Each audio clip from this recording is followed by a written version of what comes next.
Hello, everyone, and welcome to today's panel discussion How AI Will Change Hacking the Good and the Bad by panelists Ronald Schulzer, Raoul Marty, Bennie Muller, and Hemanshu Sharma.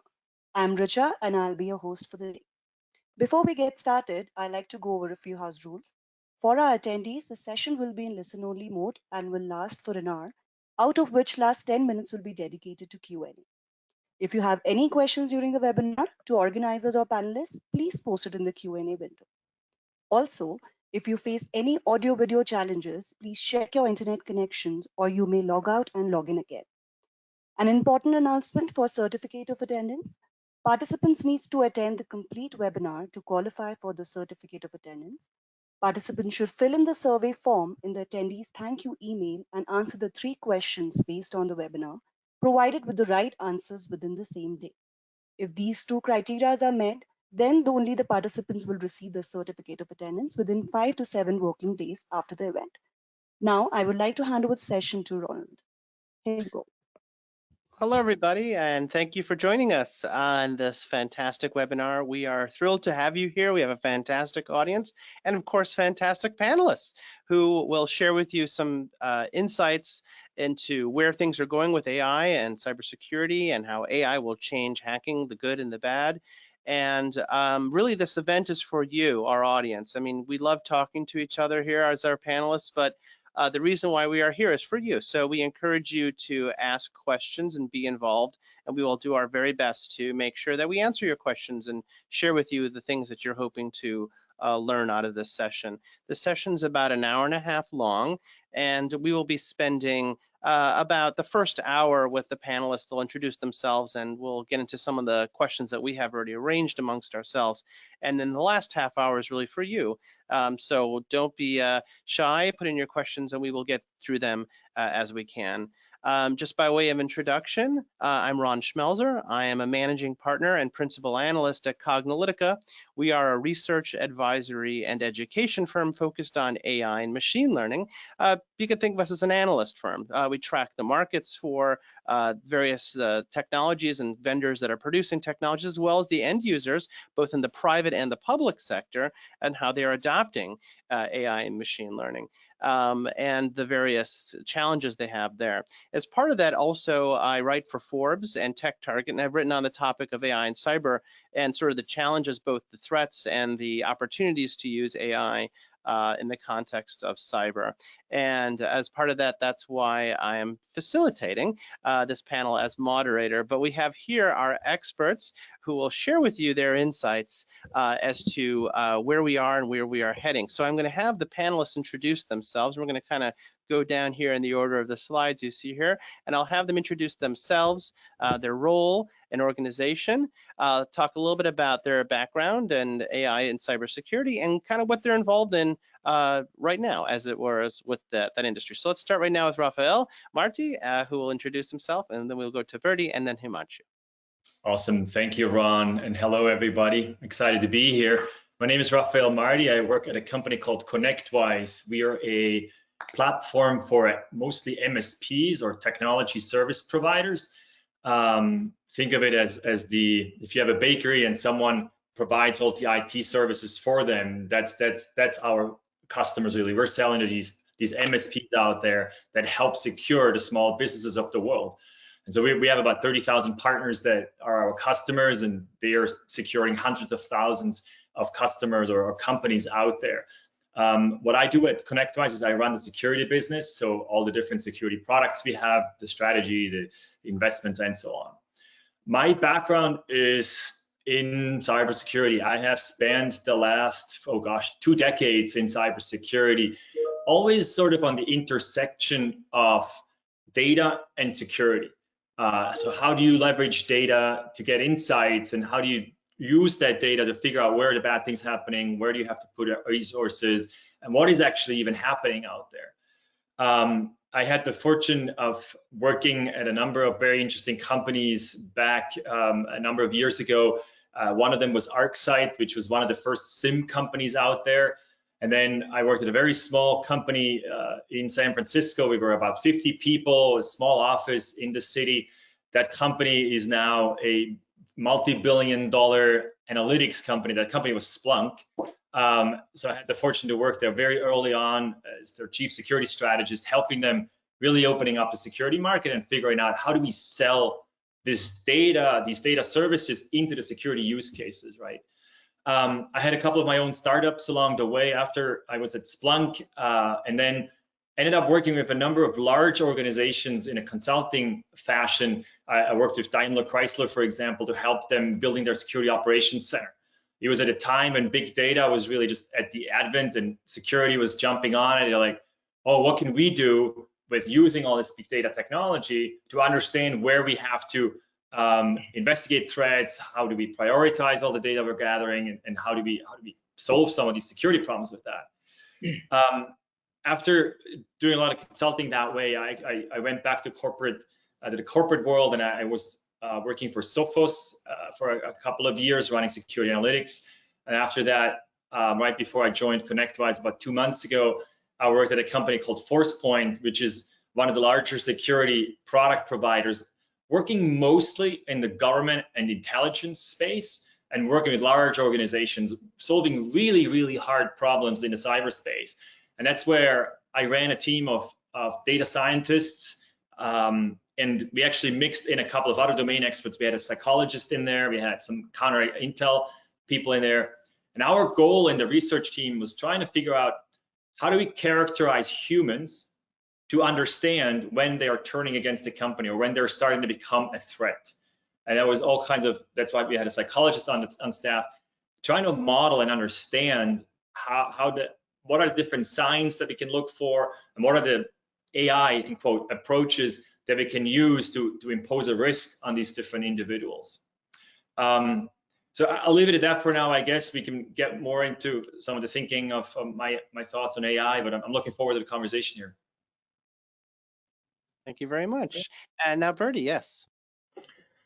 Hi, I'm Bennie Muller. I'm an academic. I work at Swansea University in the UK as a senior lecturer in computer science, and I'm also program director for the postgraduate studies here.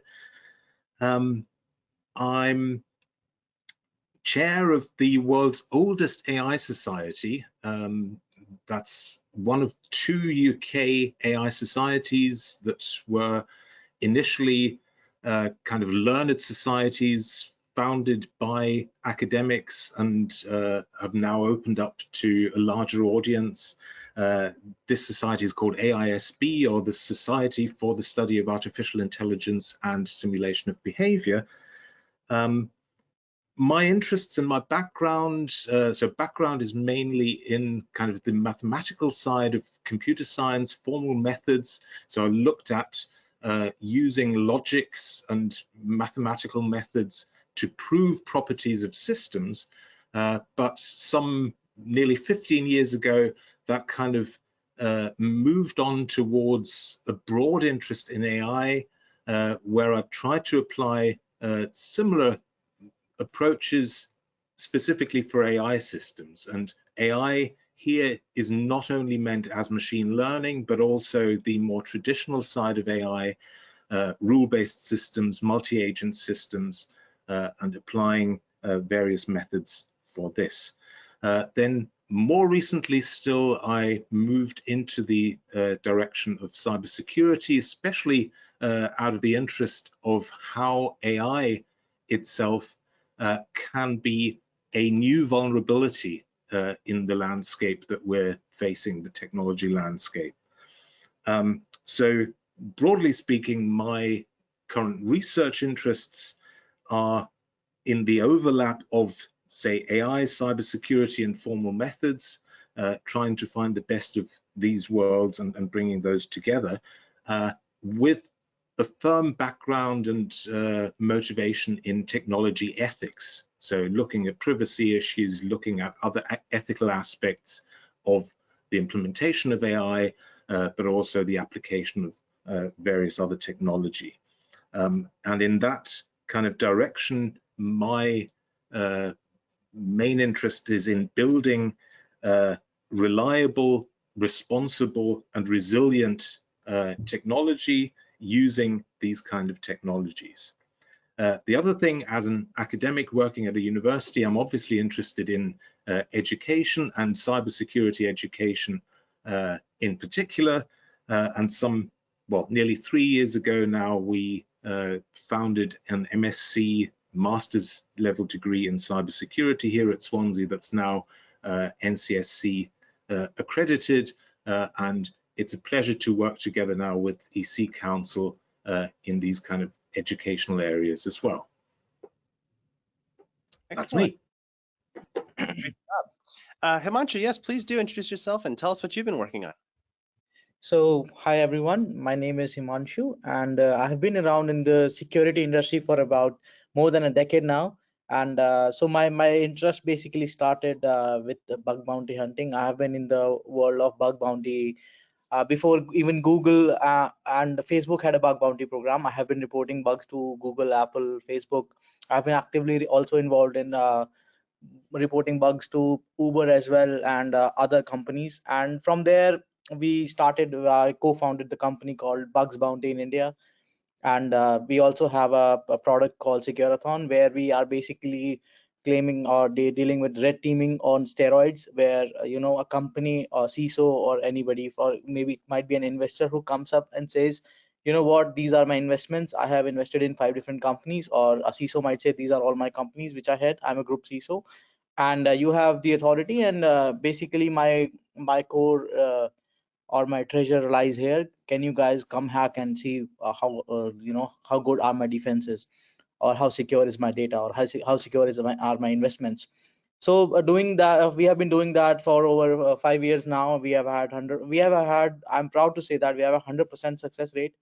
And we so basically in security we deal with different forms of firewalls, EDRs, and we have state of the art. Obviously we expect the companies to have state of the art systems deployed, which uses machine learning as well and AI as well. And our team's job, and I myself, we had to constantly sit for hours and hours just to figure out a way to defeat the entire process, and so that we can gain access.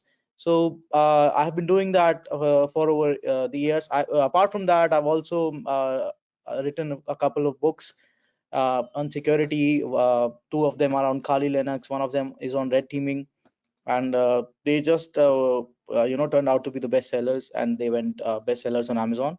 And from that, I also go around in conferences, sharing research of what we do here, how we are doing here. So I've been speaking at conferences like DEF CON, Hack in the Box, etc. So for the past 3-4 years. And thank you. I would like to thank EC Council for giving the opportunity to be a part of this amazing discussion. Thank you. Yes, and definitely we appreciate EC Council reaching out to us and having us share our insights. I think this is great. So let's move to the first question here. Maybe we could start in the reverse order that we started here, and certainly if anyone wants to jump in as well, you can do that.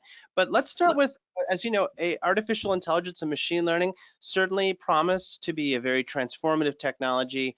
And they have been in many ways. And security is just an evolving landscape. It's the kind of thing where we always are finding new problems to solve. So let's combine these two things together. So what problems have we solved, and what problems are we solving in security specifically with AI? So Hemanshu, let's start with you, and then we can kind of go to Bertie and Rafi and go like that. So I would like to, bring that up, answer that question with a very simple example. Me being in a security industry, or for example, if we are doing a breach incident response for a company, we have a lot of emails, and usually we have to figure out where the threat was and where it came from. And it's a very boring job, going through millions of emails at sometimes points. If you go along the logs of months, there are months and months of logs, and you have to go through millions of data sets. So I would say that in those places, AI has been very helpful. Machine learning has been very helpful, because we have so much data, we have millions and billions of data sets, and we have actually started, we have solutions which we can use to try and detect a pattern, where we are able to it saves time. We are able to pinpoint that where exactly the attack would have come from, or which email might have been suspicious, and which email bypassed through all the filters which were put in place. So I would say that those are the kind of problems. For example, spoof detection, there are spam detections, and there are firewalls. A lot of firewalls use ML, and that is up to the speed that we have achieved till now. Yeah, Bertie, if you want to Yeah, take that. I guess I'd agree. The immense amount of data that we have to deal with these days, whether it is system logs or email, as Hemanshu mentioned, without any help and automation, it's simply no longer possible to analyze all this manually. So that's certainly one area where AI has been massively helpful in the past. But we do have to see as well, and I'm kind of flipping the coin here and saying AI is not the one and only tool. So whereas we do have areas where AI is indispensable, we also have to still ensure that all the other areas that have been developed over the last decades in cybersecurity are also kept alive and are adhered to. And AI won't replace policies. AI won't replace sensible behavior of humans interacting with systems. So I think we always need to keep that in mind as well. All right, let's see. The first question I usually throw back when I start talking about AI is, what's AI? And back when I started my career, and like this was in 1999, I worked at IBM Research, and we did a lot of data research, and we just called it a large amount of data. It wasn't called big data yet, and we called it statistics, right? Or math. We looked at distributions of data and maybe outliers and things like that. And it turns out we're not actually doing that much different today, right? It's still, we're doing statistics. Some people like Bertie, you just said, right? Part of AI is sort of the automation piece. Some people equate AI with supervised machine learning, right? Where you have a large amount of data, you can label it, you can classify it with a training label data set, you train the system, and it learns what that data is about based on the labels you gave it, and then for new things that you presented, it will make a decision. But that's not all that there is in the overall scope of AI, right? There's unsupervised learning, there's expert systems, there's rule-based systems, there's reinforcement learning. There are all kinds of different approaches to AI. And when I look at security specifically, what have we been able to do with AI? I would say not as much as we actually think we have or wish we have. We have solved some automation problems. If you look at the space that is also labeled SOAR, Security Orchestration Automation Response, that's really where automation is being productized, right? And really there's two big use cases that they're generally after. One of them is validating whether a phishing email that got reported is really a phishing email, which is really just as Bertie was saying earlier, also it's an automation task, right?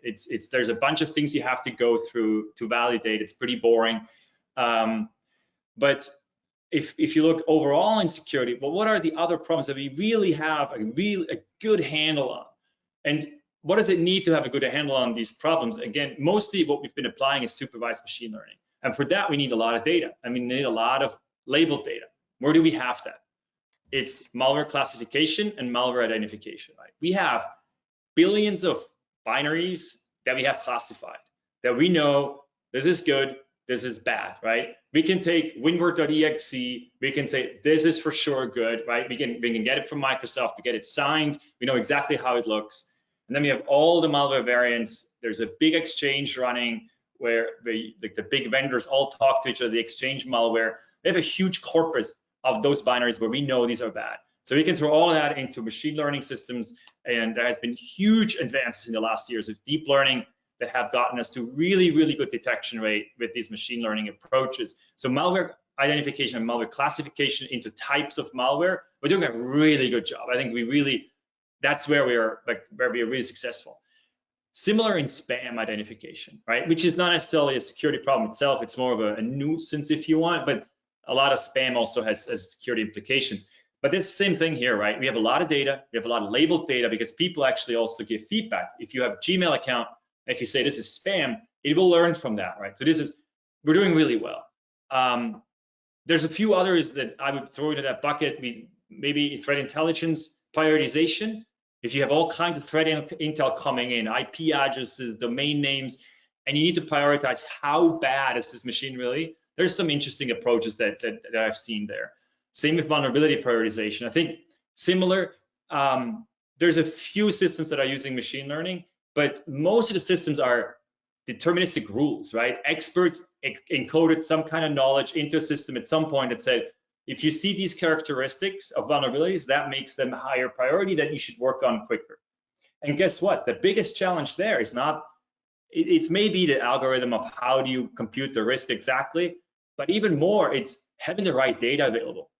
Because just having a vulnerability scan and knowing, hey, I have these open ports, I have these vulnerabilities and these CVSS scores for the vulnerabilities, the prioritization of them, is not necessarily enough. I need to know more about the asset that problem was found on, right? Is this a development machine? Is it a financial system? Is it a laptop somewhere? Maybe it's a CEO laptop. That all factors into that. So there's a few more problems like that, but the overall problem of attacks, of finding 0 days and all kinds of things, we haven't solved. We have tried, just think about network traffic. We have tried to look at network traffic and characterize whether it's good or bad. It's a really hard problem because if you start looking at packets, where do you get the sample data from? You can't simulate it. We have tried that. 1999 Lariat data set, KDD challenge, hugely gone wrong. In the end, they found there was one problem in the data set, and they were able to look at the TTLs of the network packets and figure out whether it's good or bad just by that one feature. So simulated data generally goes wrong. So you have to have really good actual data. Where do you get that from? It's sensitive data. You need to have it for the right environments and so on. So I'll get off my soapbox. I think we have some areas where we're doing really well, but a lot of the areas we need much more work, and we're really just at the beginnings. Yeah. That seems to fit one of the common patterns of application use with AI, which is these current systems that we have with machine learning and all its different forms are really good at spotting patterns and spotting anomalies to some extent, to the extent that we have good data. And it always comes down to that good data. So for those of you that are sort of in your education phase, definitely pay attention to the data side issues. And especially if you're using a methodology like a CPMAI methodology, which is the best practice methodology for AI projects, or CRISP-DM or something like that, it really forces you to pay a lot of attention to that. So moving on to our next question here, we can move to the next slide. So let's think about what we think we're hoping, maybe expecting that AI could solve for security. So maybe looking forward a little bit, some of the edges of where maybe if we could add some more cognitive ability, the things that humans would otherwise do in evaluation and natural language processing and recognition systems, maybe put it out. Maybe we'll sort of work our way backwards. Whoever wants to jump in first, why don't you go ahead and jump in, and then we'll try to do this in as orderly fashion as possible. So who wants to take a first stab at that, on sort of the future potential of AI with security? Well, I can certainly say something here. I think the AI tools, and we've got to see AI as a toolkit that we have available. And what AI does is it looks at data at a given point in time. It might trace data over time, changes over time, and find patterns. And that's what AI tools, machine learning, is very good at. If I paint a picture of the future where the data that we send across our networks is no longer just kind of static data, but consists of agents, and I mentioned multi-agent systems as one of the research areas that I'm interested in. So little components of not just static data, but autonomously acting entities, software entities that can traverse networks and kind of adapt to environments. If we're looking at that as the future of what will be happening on the internet, then we need a completely different set of AI tools to deal with these kind of things, and those will in all likelihood no longer be purely ML, machine learning tools, but they will also have to be a combination of the kind of reasoning aspect together with the learning aspect. And that's where we need to really invest in now to be prepared for the future when this will be commonplace in our networks. Excellent. I mean, I just want to take a stab as to where maybe you're seeing in your own research or your own work, kind of where people are attempting to apply or looking at future applications of AI in this space. So I would like to add in here that we had a conference, a CyberGrand challenge by DARPA itself a few years ago, where the main goal of the challenge was to to automate the defense mechanisms, so that in real time when an attack happens, the AI is able to detect it, and apply the patches on the flow. So I think it was a great success back then, and this is one future which I'm really hoping for down the line, and this would be a great like initiative if it launches successfully. So you can imagine that you don't have to worry about your infrastructure anymore. If an attack happens, the AI will automatically be able to pick it up, defend it, and apply the patches automatically. So that'll be really good. I think the one area that I'm quite excited about, I think that finally in security we're paying a little more attention to, is we've done a lot of protecting machines or IP addresses, right? Like we have firewalls, you say these are the rule sets, these IPs can go to these IPs and these ports. In today's world, that's getting harder and harder to do, right? Like having like agents roaming and BYOD, and you're going to different like networks all the time and whatever. I think we have started to realize that we should focus on two other entities, which is the user or the person and the data, and shifting the mindset a little bit on, well, if you look at it, most attacks are trying to get to some kind of data.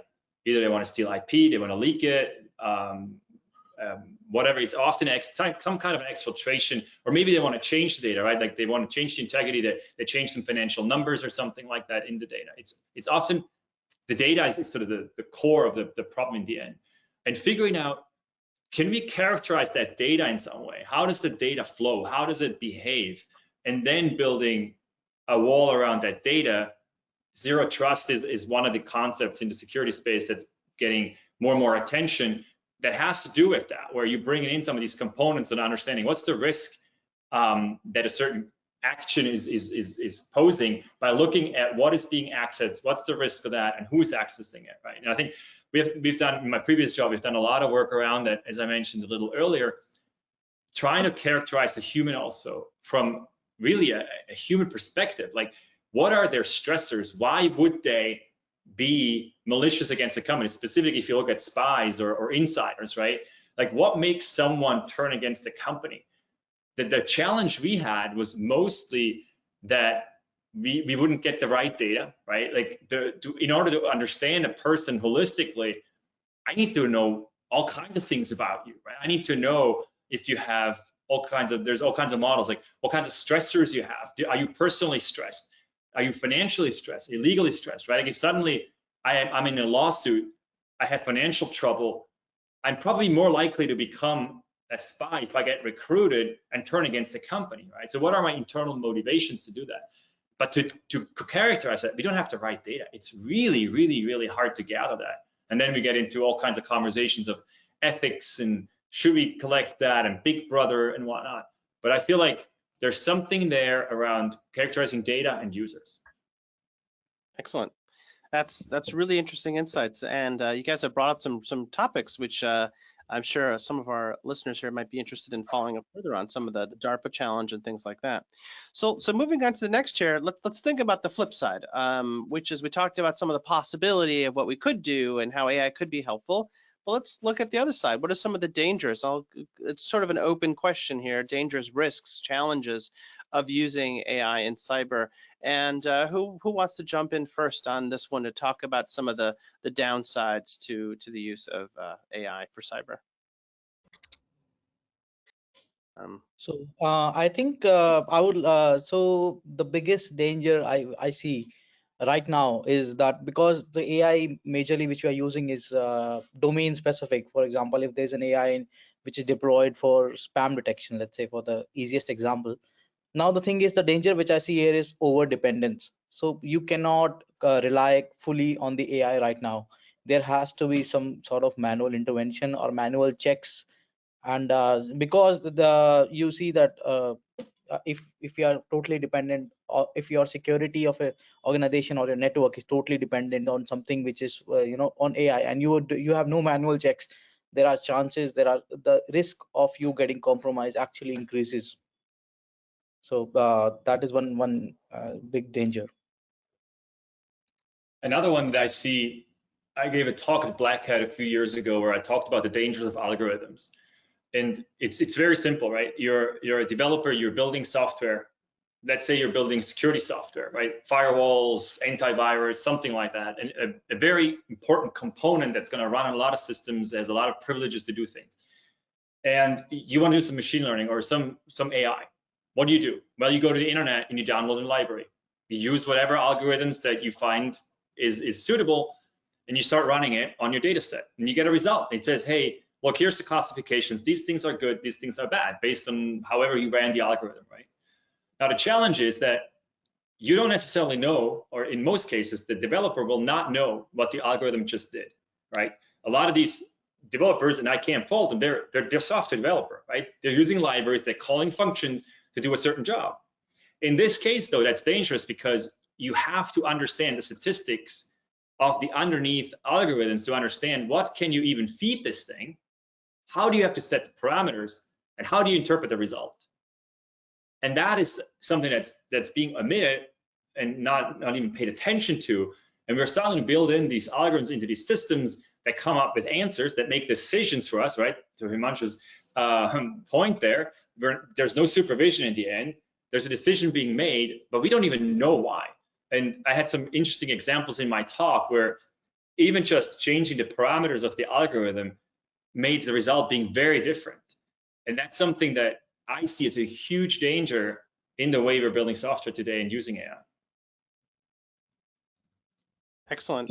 I would definitely agree to both of these views that Hemanshu and Rafi have just said. So over-reliance on AI can become a risk in itself. Not understanding the technology is something that's really, really going to hurt businesses at some point. And that's where explainable AI might come into play also for cybersecurity. I've just very recently, a few days ago, come across a system not within the realm of cybersecurity, but where the system has a way to describe why it comes to a conclusion, why it makes the decision or the classification based on factual information, but also based on counterfactuals. And I think that's a very interesting thing. So counterfactuals means the system tries out and tweaks the input and tells us, well, if the input were just a little bit higher in this area or lower in this area, the outcome would be a different one. So explaining not just why it classifies whatever data it's classifying as some class of information, but also saying why it's not classifying it as another. And that might be something that could become very useful for cybersecurity as well. In general, I think also, as with all AI systems, a lack of common sense and a human's lifetime experience can be something that in changing situations, in changing contexts, will make that purpose-built AI just work on the part of the data and the overall situation that it knows about, but it can't contextualize that with other events that a human being would see. So just relying on the AI can again be disastrous there. And then finally, another thought, and that's kind of looking at how AI systems are built. We need to ensure generally that we have teams with a lot of diversity. And unfortunately, on the panel, we have only male participants today. but I'm not only talking about the diversity of gender, of ethnicity, but also diversity in methods, diversity in knowledge and backgrounds. So for AI, it's a central kind of requirement to have a team that can well, bring together different disciplines and shed light on the system from various aspects. So much more than, say, some 30, 40 years ago, when computer science was said to be that very interdisciplinary kernel of what the future will be. I think this is much more so for AI, and we have to ensure that our teams show that diversity on various levels. Yeah, I like it. I think the focus you're really drawing is on humans and experts, right? And I fully agree with what you said. It just shows that we need to build these systems that non-data scientists, non-statisticians, non-mathematicians can look at the what the system is doing or has been doing, or how it's classifying, or how it's making decisions, and can then give feedback on it and say, wait a second, but you only looked at this one thing. That is never enough from a security domain perspective. Just an open port doesn't mean you're vulnerable and you're going to get hacked, right? Just because you have telnet port open doesn't mean you're doomed, right? It depends what's actually listening behind it. And so the experts can come in and say, okay, this is a good starting point, but here are some additional things that need to be added.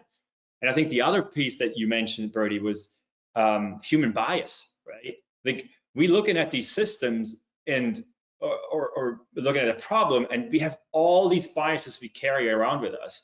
And I think that's actually where AI can shine, or these systems can help us try to counteract the human bias, right? By showing us, hey, look, mathematically, here is what's really going on with this data. No matter what you think is intuitively correct, here's how you can validate some of the things. I think there's a very interesting play back and forth there. yeah, excellent. But there's also one other aspect, if I can just quickly add that. Yeah.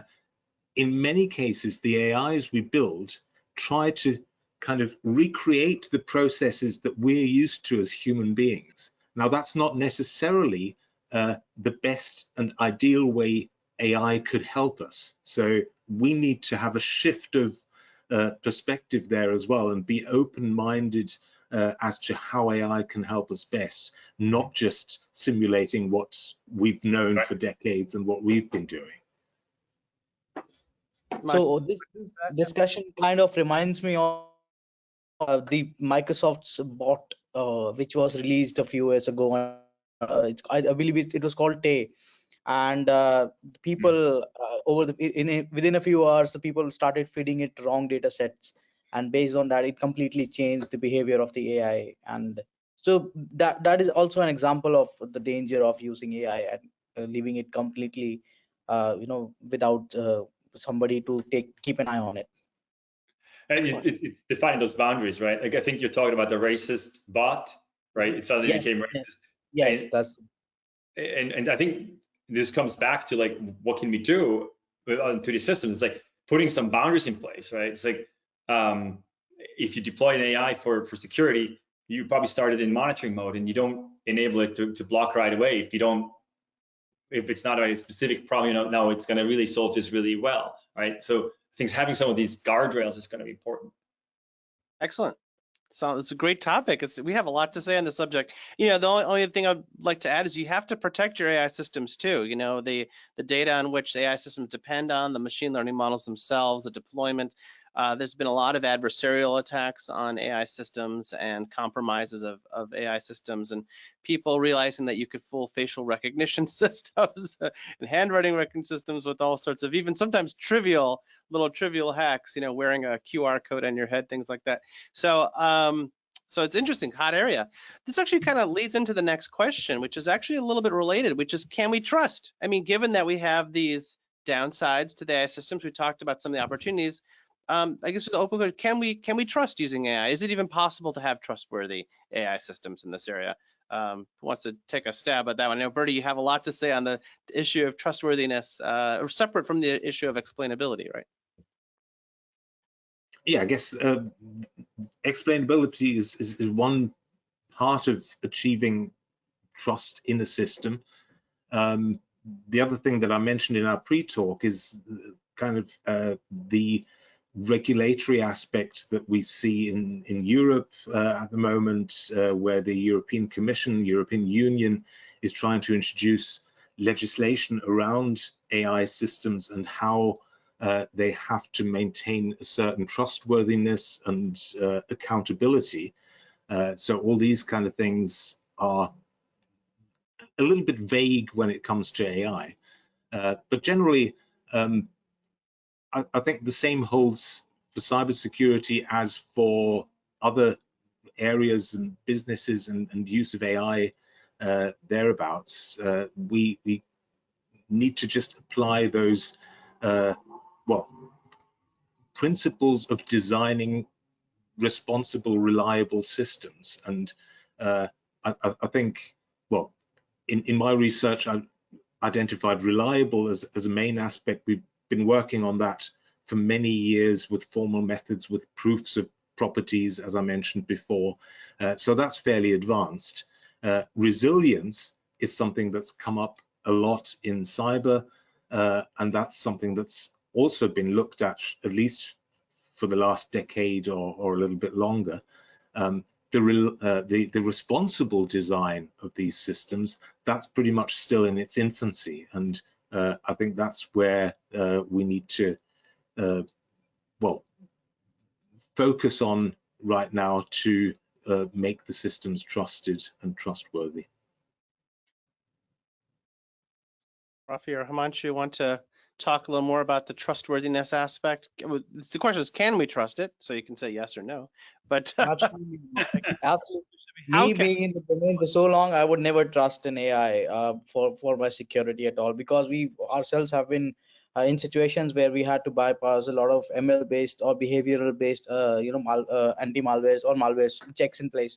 So although they do detect behavior and they train themselves for it, a lot of antiviruses or anti-malware softwares have some sort of behavior detection engine, but we are still able to bypass it. It takes a while, but yes, we are able to bypass it. So I would never trust, not yet, I would say, not yet. Maybe in the future, yes, but right now because all these AIs and these engines are mostly dependent and trained on data set.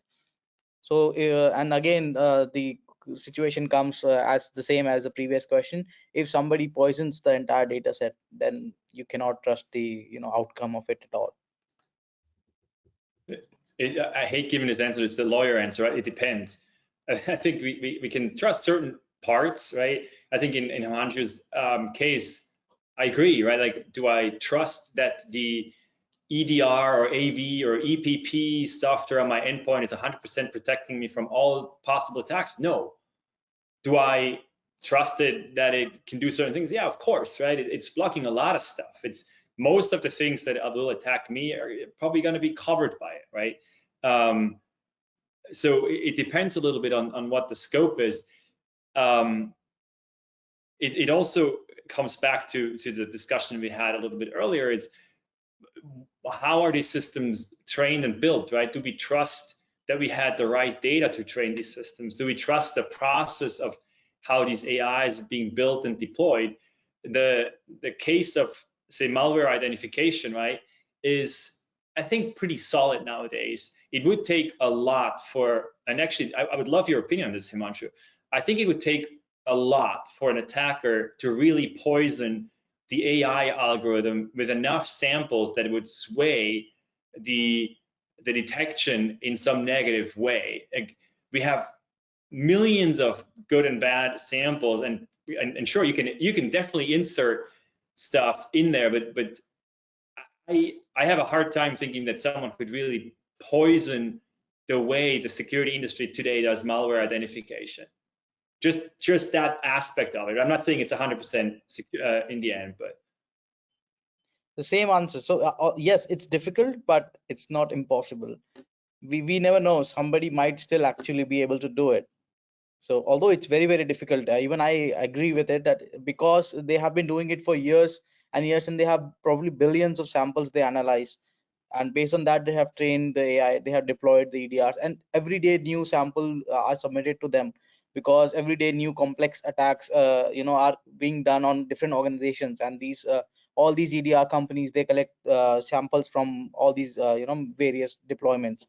So I would agree that yes, but if it's still I would not say that it's impossible. Mhm. Okay, excellent. So shifting a little bit the topic to ethical hacking and ethical use of AI, and really focusing on that. So the next question, if I can advance the slide here, is AI is facing some challenges with regards to ethical use. We had talked about some of these things. And some of these things are related to AI specifically because we're using machine learning and we're training based on data, and we have considerations and concerns around bias and that sort of stuff. Some of it has to do with just the use of any sort of algorithmic decision making of any sort, whether or not it's AI or not. I think people are starting to become more aware of it, I guess. And there are some initiatives, and it sounds like from Bertie as well, some regulatory movements as well.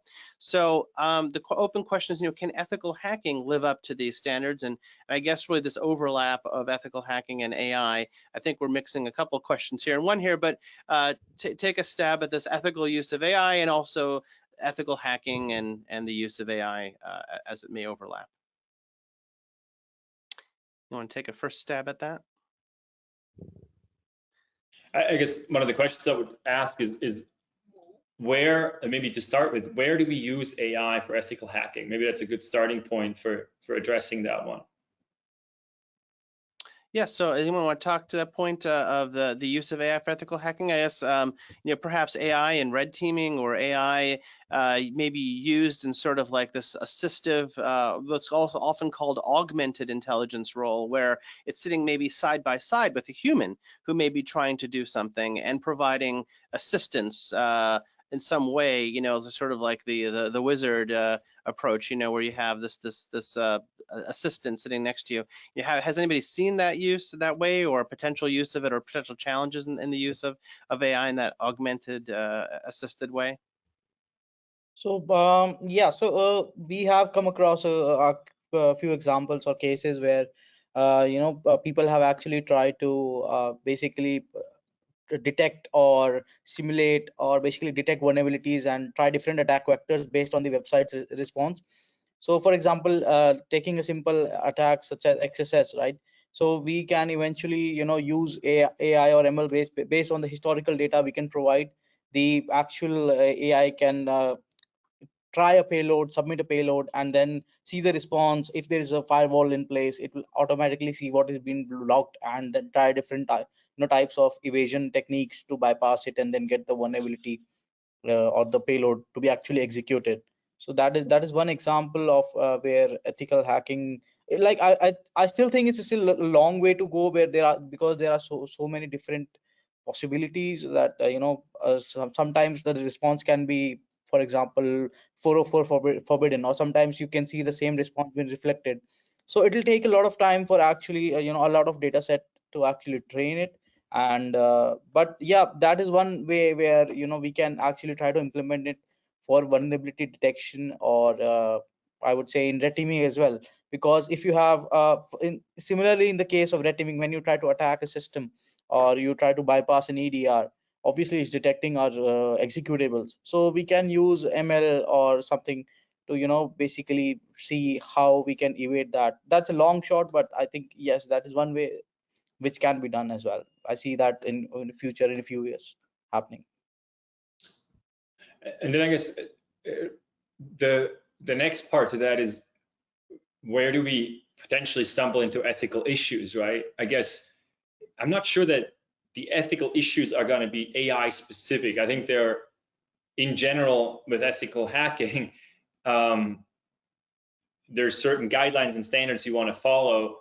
Like, you probably shouldn't sell the results afterwards to some third party, right? Like, there are certain ethical boundaries that hopefully everybody doing this kind of work is subscribing to, or you subscribe to the how do you call it, the disclosure guidelines. That you disclose the vulnerability to the vendor first, and then you disclose it to the world, right? Like responsible disclosure. So those kinds of things, I'm not sure that they're necessarily specific to just the AI systems.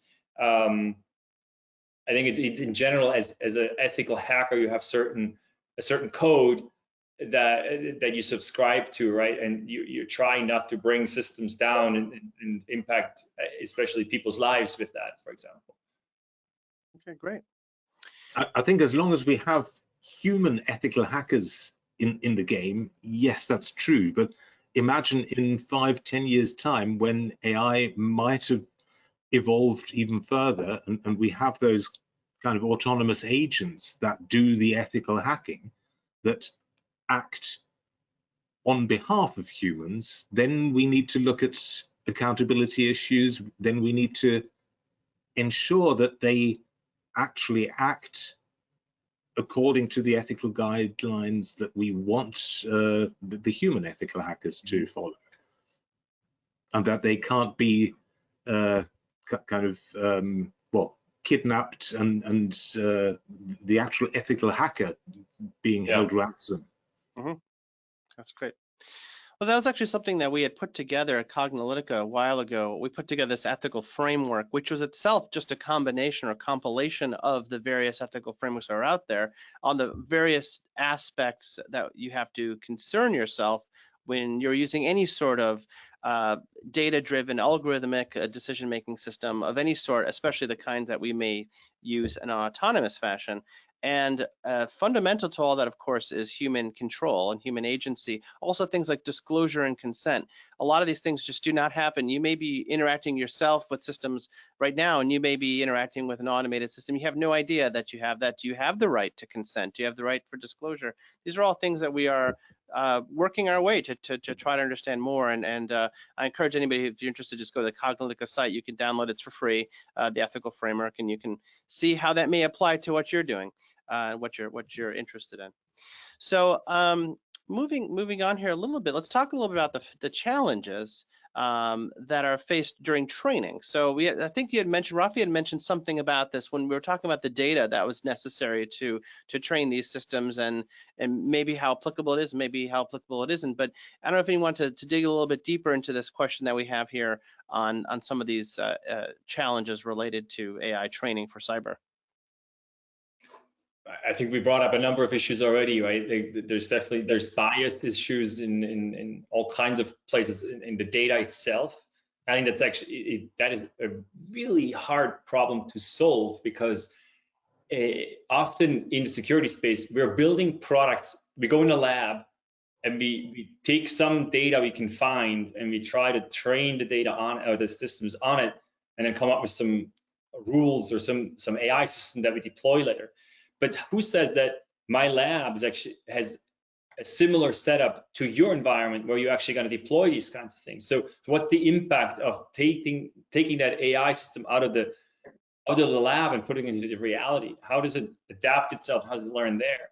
There's the biases in algorithms, right? I just mentioned a little earlier. Part of that is people just applying algorithms without knowing what they're doing. But it's not even just an oversight. Some algorithms are built that way, and if you input X, say normally distributed data, then it will have an output error, right? You just have to know that.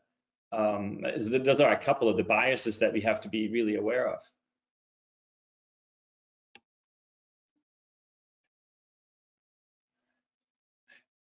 And in addition, I mentioned this a little bit earlier as well, we have to be careful that we're also considering enough context to things. Ooh. Okay, that's true. That's true. Have any of our panelists gone ahead and trained any AI systems yourself? I think we might have lost Rafi there on the video feed at the moment. Hopefully we'll gain him back here, but there you go, he's back. Okay, he's got different perspective camera there, I see. Yeah. But yes, Bertie or Hemanshu, have you yourself experienced any of these challenges with AI data training for cyber? Well, not directly this kind of aspect, but what we've been looking at is possibilities of gradually introducing new patterns that might be flagged by AI algorithms, and this can happen over a longer amount of time. And if these are flagged, but then by human experts, well, kind of, well, identified as innocuous and as okay, you might end up with having some patterns, some some events in your system logs, in your user logs, that then become the norm, but could retrospectively then at a later date be used as an attack vector themselves. So looking at continuously learning systems and how they can be fooled by gradually introducing something that then becomes well, indistinguishable from the expected behavior. Yeah, that makes sense. Yeah, tainting the learning data. That makes sense. Well, we're kind of coming up on audience Q&A time here, so just I just want to remind everybody who's listening that we are here for your questions. Please do ask them. I don't know if we see. I know our helpers here are monitoring them. If you have them, please type them in, and we will make sure to get to them because we're going to get that started here. I'm actually going to just jump a couple questions ahead here because actually some of these questions we've been addressing throughout. I think it's fantastic. Our panelists are really knowledgeable in this area and they've provided some really great insight here.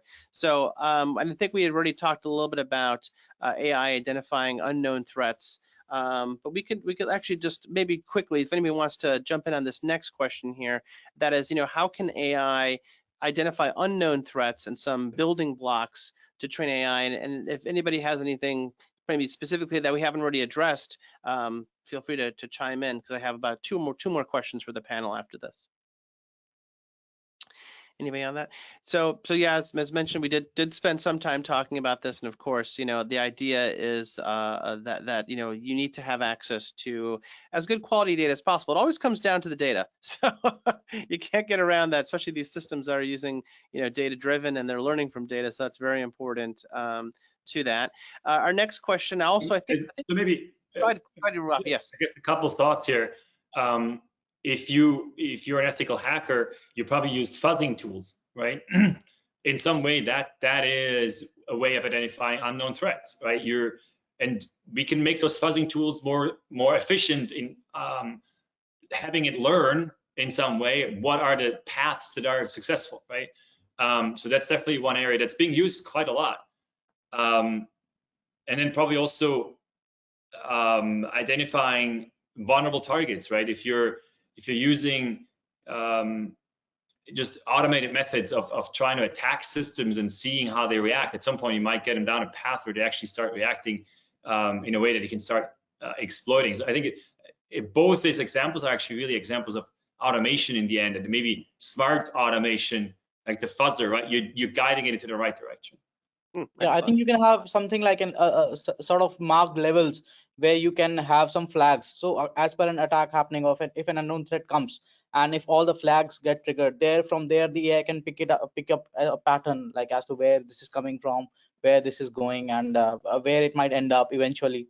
So I think that might, something like that probably will help. Excellent. And I think maybe one more question here for the panel before we open it up to your questions.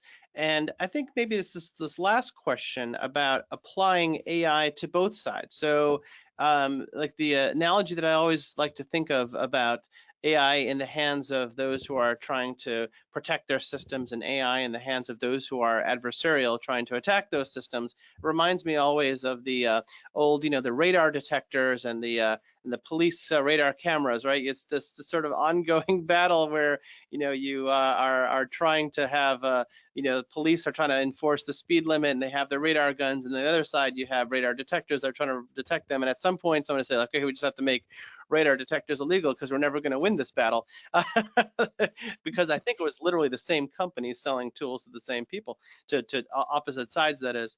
So so to this last question here, which is, could applying AI, that's the next slide after this one if you can, and that is, could applying AI on both sides, red teaming and network security, really help AI learn by itself, which is this goal of self-learning systems.